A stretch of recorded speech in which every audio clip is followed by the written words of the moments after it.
आप सभी को मेरा नमस्कार। आज मैं आपको करवा चौथ की कहानी सुनाने जा रही हूँ।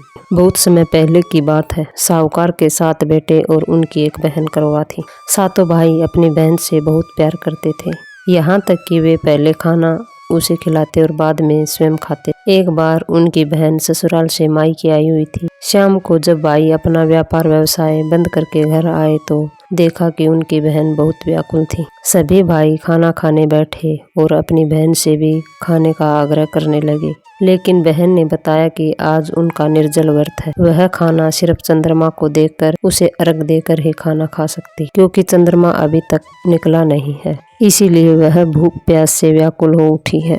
सबसे छोटे भाई से अपनी बहन की हालत देखी नहीं जाती। वह पीपल के पेड़ पर एक दीपक जलाकर चलने की ओट में रख देता है और दूर से ऐसा प्रतीत होता है कि जैसे चतुर्थी का चांद उदित हो रहा। इसके बाद भाई अपनी बहन को बताता है कि चांद निकल आया है, तुम उसे अर्घ देने के बाद भोजन कर सकती हो। बहन खुशी के मारे सीढ़ियों पर चढ़कर चांद को देखती है और वह चांद को अर्घ देकर खाना खाने बैठ जाती है। पहला टुकड़ा मुंह में डालती है तो उसे छींक आ जाती है। दूसरा टुकड़ा मुंह में डालती है तो उसमें बाल निकल आता है और जैसे ही तीसरा टुकड़ा मुंह में डालने की कोशिश करती है तो उसके पति की मृत्यु का समाचार मिल जाता है और वह बौखला जाती है। उसकी भाभी उसे सच्चाई से अवगत कराती है कि उसके साथ ऐसा क्यों हुआ है। करवा चौथ का व्रत गलत तरीके से टूटने के कारण देवता उससे नाराज हो गए हैं और उन्होंने ऐसा किया है। सच्चाई जानने के बाद करवा निश्चय करती है कि वह अपने पति का अंतिम संस्कार नहीं होने देगी और अपने अस्तित्व से उन्हें पुनर्जीवन दिलाकर रहेगी। और वह पूरे 1 साल तक अपने पति के शव के पास बैठी रहती है, उसकी देखभाल करती है, उसके ऊपर उगने वाली सुई नुमा घास को एकत्रित करती रहती है। 1 साल बाद फिर करवा चौथ का दिन आता है।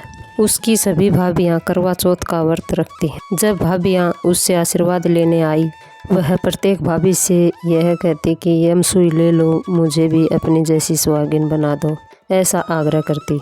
लेकिन हर बार भाभी उसे अगली भाभी से आग्रह करने की कह कर चली जाती। इस प्रकार छठे नंबर की जब भाभी आती है तो करवा उससे भी यही बात दोहराती है। यह भाभी उसे बताती है कि सबसे छोटे भाई की वजह से उसका व्रत टूटा था। उसकी पत्नी में ही यह शक्ति है कि वह तुम्हारे पति को दोबारा जीवित कर सकती है, इसीलिए जब वह आए तो तुम उसे पकड़ लेना और तब तक नहीं छोड़ना जब तक वह तुम्हारे पति को जिंदा न कर दे। ऐसा कहकर वह भाभी भी चली जाती। सबसे अंत में छोटी भाभी आती है। करवा उनसे भी सुहागिन होने का आग्रह करती है, लेकिन वह टाल मटोली करने लगती है।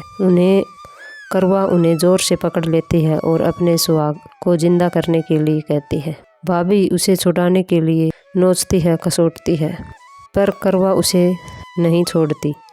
अंत में उसकी तपस्या को देखकर भाभी पसीज जाती है और अपनी छोटी उंगली को चीरकर उसमें से अमृत निकालकर उसके पति के मुंह में डाल देती है और करवा का पति श्री गणेश कहता हुआ उठकर बैठ जाता है। जय हो करवा चौथ माता की जय।